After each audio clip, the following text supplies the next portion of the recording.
Naka-close, Kaya nga hindi eh. mo lang kisay. Pag Kisay. umilaw ay green, naka-open.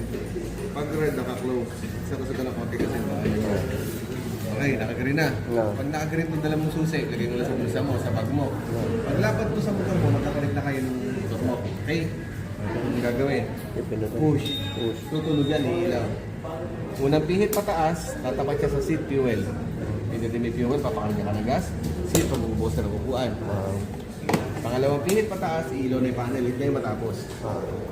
Tapos na yan, bigyan ka ng preno sa kaliwa, madiin, start. Hindi to andar kung saka nakapipigyan ng preno. Kaliwa lang. Hindi rin to andar pag naka-side stand. Meron kang hazard. Idling stop. Pag nasa rapid stop light, kasi nakapatay, meron din box mo din. Signalan, okay, gumagana yan. Tapos na naman drive, off. Siyempre, ilalaki mo sa dila. Pwede mo siya iligo sa kaliwa, kanan side. Then push, lock. Push lang. Puro push lang. Puro push lang. Okay na kayo, sir?